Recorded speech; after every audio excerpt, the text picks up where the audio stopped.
Projeto Vale Memória, depoimento de Andréa Batista Reis, entrevistada por Miriam Colares, Canaã, 5 de dezembro de 2003. Realização Museu da Pessoa. Entrevista CBCDC 023. Bom dia, André. Bom dia. Fala pra gente teu nome completo, local e data de nascimento. Eu nasci em Belém do Pará, dia 27 de janeiro de 1970. Como é que você veio aqui para Canaã? Na verdade, eu vim para a região há 7 anos atrás. Em 95, eu vim para cá. Tinha conhecido a Carajás em 94, eu tinha vindo trabalhar aqui para uma empresa de Belém. E eu, então, fui convidada depois para vir para cá. Tinha uma vaga, eu queria morar no meio da floresta, e daí eu vim, né? Mas você já veio para trabalhar na Vale? Não, na verdade, na Vale eu trabalho só há 8 meses. Na época eu trabalhava numa outra contratada, dentro da Vale do Rio Doce, que era a Fundação Zoobotânica de Carajás. Então eu trabalhava fazendo o jornal interno e os quadros de aviso, lá na mina de ferro. Em Carajás, então. Em Carajás. Então eu fiquei um tempo lá, um pouco mais de 1 ano, e depois eu acabei indo para Parauapebas. Eu saí da fundação e trabalhei na prefeitura de Parauapebas por 6 anos. Depois eu voltei para Carajás, para o clube, para o Doce Norte, também trabalhando ainda com a parte de comunicação e evento. E na sequência eu já estava esperando, já sabia da exploração do cobre, e aí então eu já estava vindo, né? Já sabia que eu vinha para cá, para Canaã, que eu queria vir para cá. E o que você acha que significa essa descoberta aqui, dessa mineração do cobre aqui na área, né? Como é que você vê isso aqui para a região, o desenvolvimento da região? Para nós que somos paraenses ainda é uma coisa bem diferente, que a gente, em Belém, a gente pouco migra, né, para as cidades. Eu mesmo até 94 eu sabia da existência de Marabá, mas nunca tinha vindo aqui. E ter isso dentro do estado já é uma coisa interessante, porque é uma riqueza natural, apesar de nós termos ou sermos conhecidos também por devastar muito no estado, mas a gente também tem algumas riquezas que acabam compensando, né, para a gente estar dando um pouquinho mais de qualidade de vida para a população que já está aqui. E isso funciona muito como um atrativo para pessoas de outra região. Isso eu vejo claramente. Eu, por exemplo, que sou da capital, que chio e tudo mais, eu não chio mais, ou chio menos, né? Porque as pessoas são muito diferentes. Aqui, no caso de Canaã, já é diferente de Carajás, porque lá tem mais mineiros, por exemplo. E aqui em Parauapebas e aqui em Canaã, na verdade, tem muito mais goianos. Então essa mistura, eu acho interessante essa coisa de você estar numa região onde tem gente de tudo quanto é lugar, né? Que veio para cá por milhões e milhões de motivos, né? Então eu acho isso interessante. E para mim, o que eu gostei mais de vir para Canaã especificamente é o fato da própria paisagem. A primeira vez que eu vim e encontrei aquele paredão fantástico que tem ali na Água Boa, eu já achei o máximo. Aí é o lugar que eu quero ficar, né? Então isso, o espaço geográfico em si foi uma coisa que já me atraiu, e o fato da cidade estar crescendo, está começando, né? Ela é menininha, ela tem 8 anos só.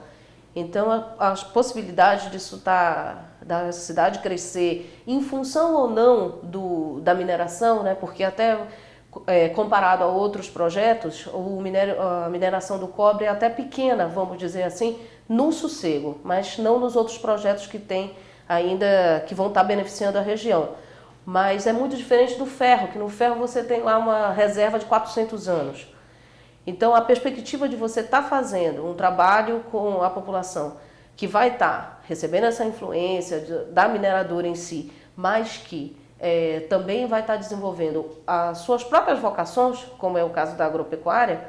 Então eu acho isso interessante, porque independente da gente ficar aqui ou ir embora daqui a 20 anos, vai ter gente fazendo o mesmo trabalho, vai ter gente ajudando a cidade a crescer. E vai continuar vindo gente de tudo quanto é lugar. Isso eu vejo que é normal. Fala um pouco então do teu trabalho aqui. Qual o teu trabalho dentro da Vale?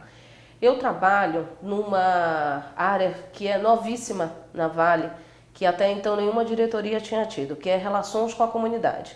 A gente faz parte de uma gerência que chama de desenvolvimento, onde está o meio ambiente, qualidade, segurança no trabalho e relações com a comunidade. A nossa equipe tem 4 pessoas e nós nos dividimos entre a região, não é só Canaã. Eu estou especificamente em Canaã, mas o restante da equipe se divide entre Parauapebas e Marabá também, né? E o nosso trabalho, basicamente, além de estar conhecendo, né, os movimentos da comunidade, o nosso trabalho é estar participando junto com ela, que isso era uma coisa que antes a gente ficava meio afastado, né? E pelo próprio projeto agora, o fato das casas, eu venho morar aqui, né, em Canaã, e pelo fato das casas estarem misturadas com a da comunidade, não é mais uma coisa isolada como é do núcleo, então isso é uma coisa que já facilita muito.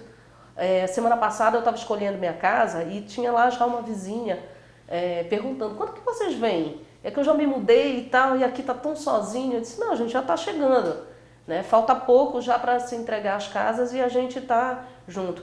E para mim isso é uma coisa que facilita muito, né? Que eu gosto de estar com as pessoas, eu gosto de estar conversando com elas, eu gosto de estar ouvindo o que elas têm para dizer, principalmente o pessoal mais antigo daqui. Porque do jeito que eles vieram, né, há 20 e poucos anos atrás, vinham aqui só atrás de uma terra onde eles não tinham mais na cidade deles. Aqui tinha muita terra, tinha terra não só espaço, mas como era terra boa. E eles então vieram com as suas famílias e tudo mais. Então isso, para mim, eu acho bem interessante. Já é uma coisa, já é um atrativo para eu estar aqui em Canaã. Essa proposta da Vale aqui na região, com a mineração do cobre, é bem diferente do que foi Carajás, né? Porque lá foi um núcleo, foi criado um núcleo independente, e aqui a proposta é integrar com a comunidade, não é isso? E Exato. fazer e ajudar no desenvolvimento sustentável da região. Não é isso? É bem isso, e eu acho que, assim, acho que todas as pessoas que estão na DIOC como um todo, né, na diretoria, todas têm essa veia para os desafios, porque é uma coisa diferente, o fato da gente estar explorando o cobre no Brasil pela primeira vez, eu acho que isso é uma outra coisa que chama muito a atenção, o fato de estar convivendo diretamente com a comunidade também, no auxílio, no que a gente tem de melhor. Eu acho que se a gente tem conhecimento e eles têm também, por que a gente não pode trocar isso? Cada um tem numa área. Eu não entendo nada de agropecuária, só que eles entendem, né?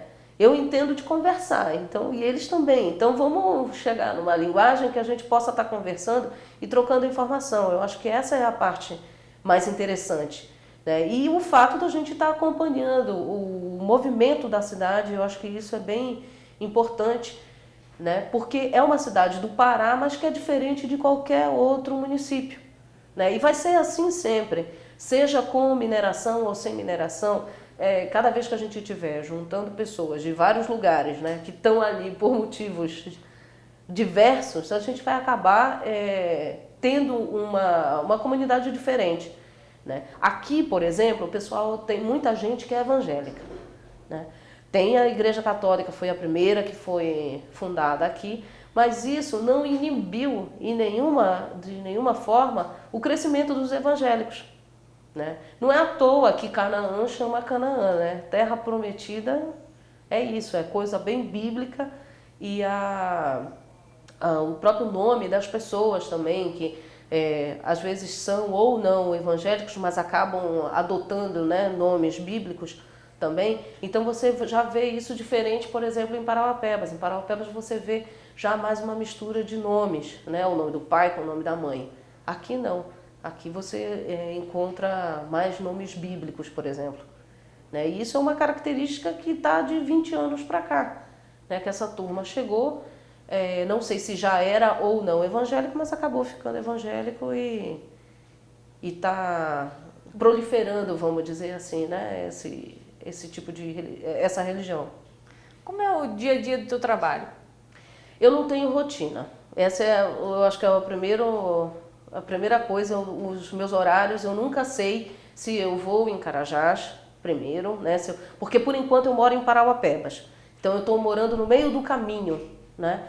E de manhã, ou no máximo na véspera, é que eu vou saber se eu estou indo para Canaã de manhã cedo ou se eu estou indo para Carajás.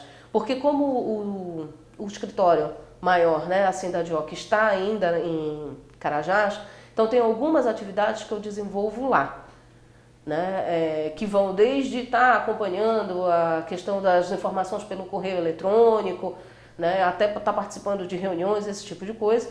E, naturalmente, durante o dia, eu venho aqui ou no Projeto Sossego pelo menos uma vez por dia.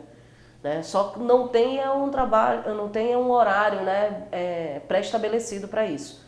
Mas a gente pode estar...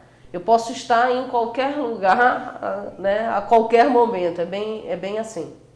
Mas esse contato que você faz com a comunidade, como que se dá esse contato? Quer dizer, você vai em busca do que a comunidade está necessitando? Olha, às vezes, não necessariamente assim. A gente já convive com eles, pelo fato da gente já ter o escritório, eu meio que moro aqui, eu moro no Parauapebas e moro aqui porque eu estou em hotel, então eu durmo algumas vezes aqui. E o que acontece? A gente acaba tendo contato com... primeiro que nós somos uma curiosidade para a comunidade. O fato da gente estar de uniforme já é uma coisa que chama atenção. A gente está de uniforme, a gente está com uma caminhonete e está zanzando para um lado para o outro, então isso é uma coisa que atrai a curiosidade deles, né? Naturalmente, eles vêm conversar com a gente. Isso é uma outra coisa que não precisa eu ir muito atrás deles. A gente vem e conversa com o poder público, conversa, né, com o prefeito, com os vereadores, com os secretários, conversa com as professoras, porque outro ponto, né, que a gente sempre está participando dentro das escolas. Então as pessoas acabam te procurando e elas conversam contigo naturalmente. Às vezes elas querem te pedir alguma coisa, às vezes não, às vezes elas querem saber exatamente o que tu está me perguntando. O que você veio fazer aqui, por que você está participando agora com a gente, o que você fazia antes, quais são suas intenções, uma coisa bem assim. Né? Nós fazemos o contato, a gente desenvolve projetos, né? Faz parte da nossa programação, está fazendo o planejamento aí pedagógico, da escola, da creche, né? Todo o planejamento do hospital que está aqui em Canaã, que ele vai ser um hospital misto, vai ter tanto atendimento do SUS quanto vai atender os empregados. Né?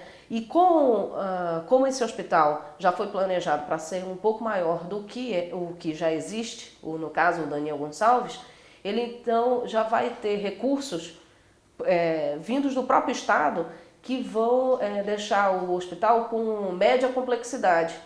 Então isso para a população também já é um ganho, que você vai ter especialidades diferentes próximos à sua casa. Não vai ser preciso, agora até é um pouco mais fácil em função da estrada, mas não vai ser preciso você ter seus filhos aí morrendo de malária porque você não consegue chegar nem em Parauapebas nem em Marabá.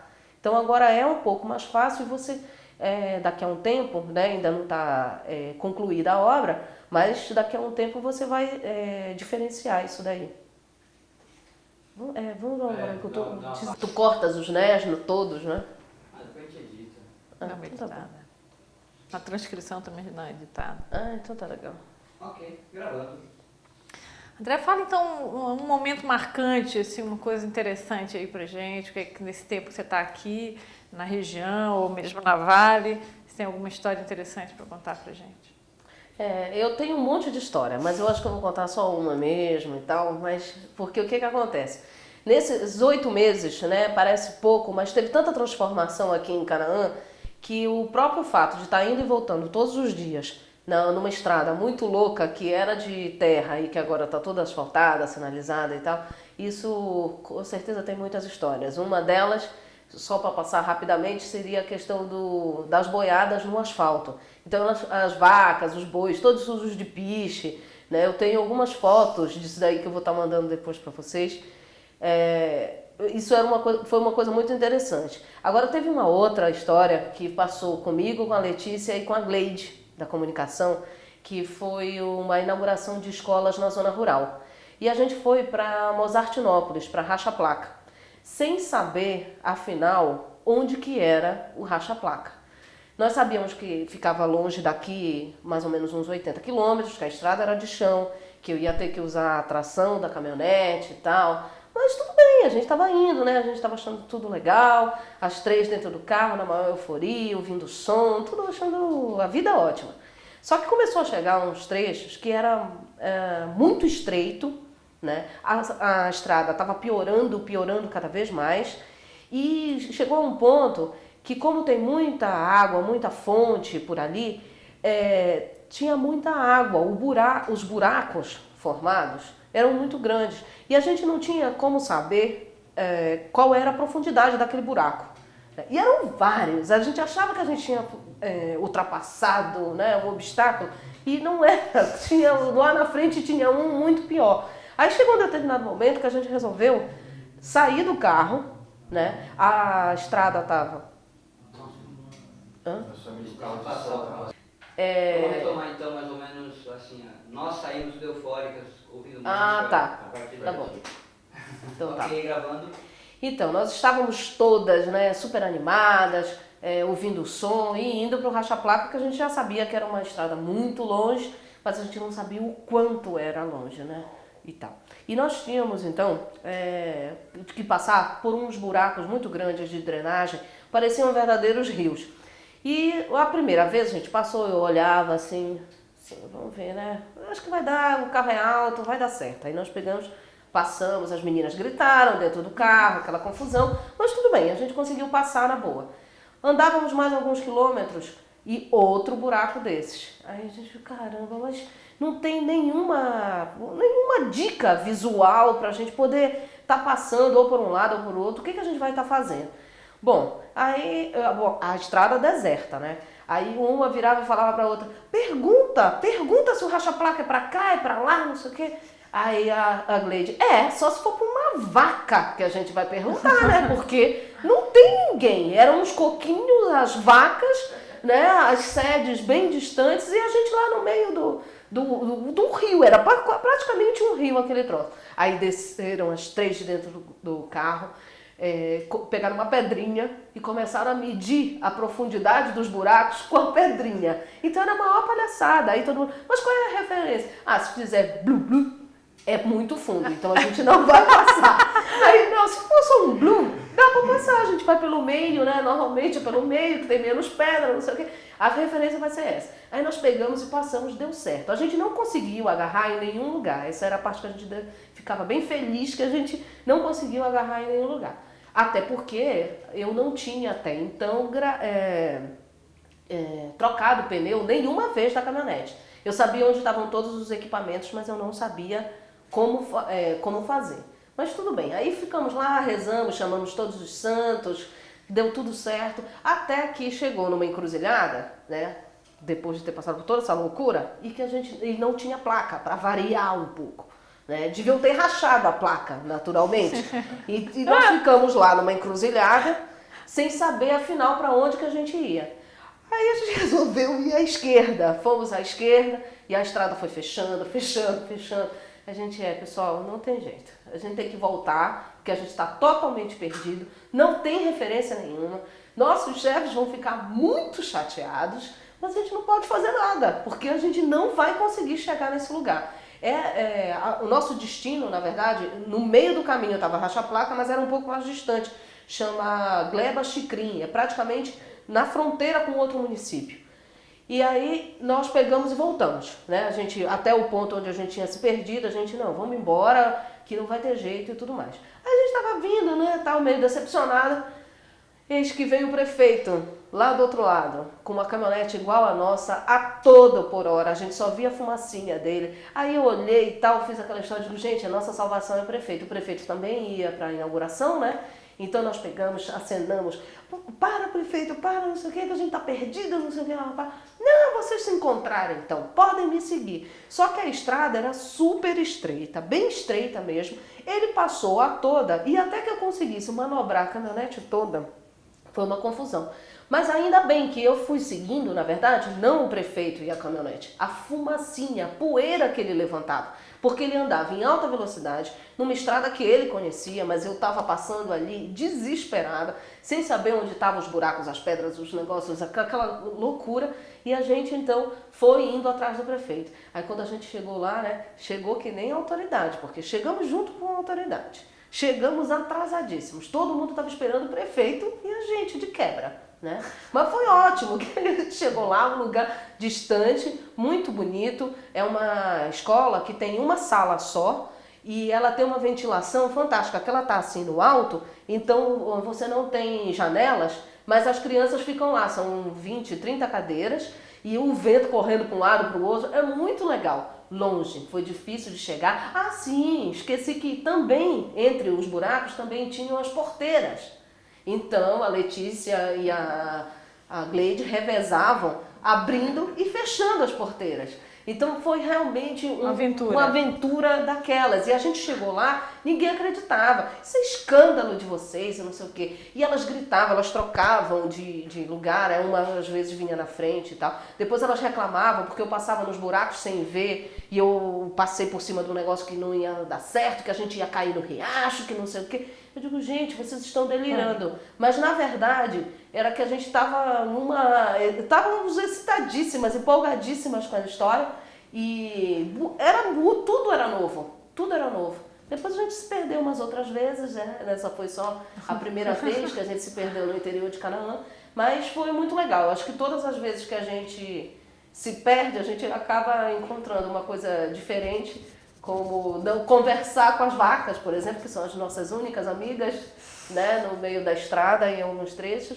E Canaã é assim, é todo cheio dessas histórias, dessas aventuras e tudo mais. Como é que você vê o futuro do teu trabalho aqui e da região, aqui, a Vale aqui na região? Olha, eu acho que o nosso trabalho, cada vez mais, ele tem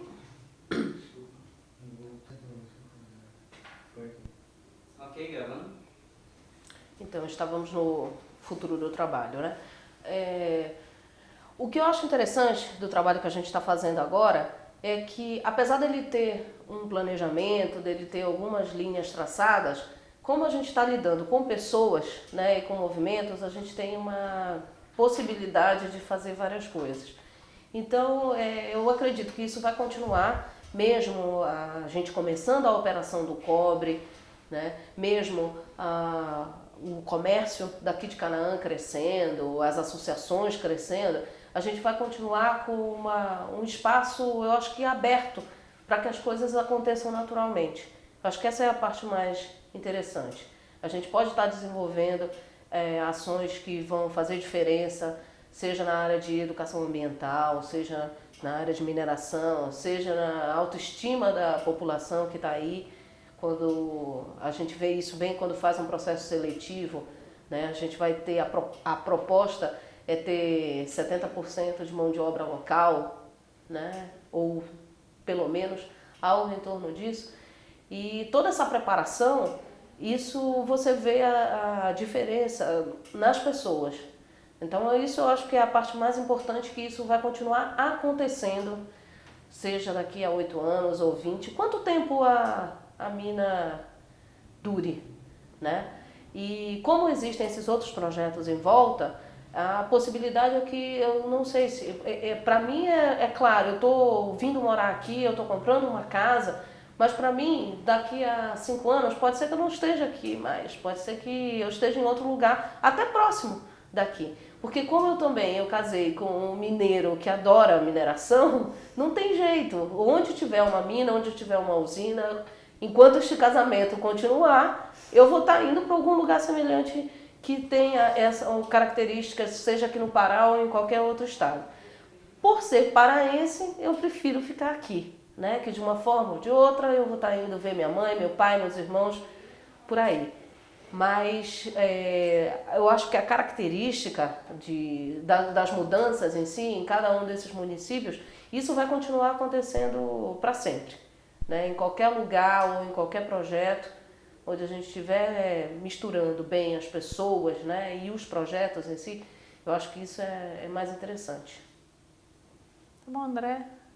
A gente agradece a tua participação. Se você quiser falar mais alguma coisa. Tu quer o racha-placa? É só a história do Racha Placa. A Tá. história do Então racha-placa. fala pra gente então da história como surgiu o nome é um município ou é uma vila? Na verdade é uma vila. Aqui em Canaã a gente tem 5 vilas principais. Uma é a Vila Planalto, que antigamente chamava 45, que é ali próximo à rotatória. Tem a Vila Bom Jesus, que é bem próxima ao projeto do Sossego. Temos a Vila Feitosa, a Vila Ouro Verde, que era o antigo CDR 3, né? Canaã era CDR 2 e Vila 13 era Vila Feitosa. Não, embolou tudo. A Vila Ouro Verde chamava CDR 3 e tem também a Racha Placa, que hoje chama Mozartinópolis. Racha Placa, pelo que o pessoal conta, era o seguinte: já fazia parte um pouco do projeto do ferro, né, de Carajás. Então tinha um limite entre as cidades, entre os municípios, e já tinha uma comunidade que estava morando lá em função do projeto de assentamento.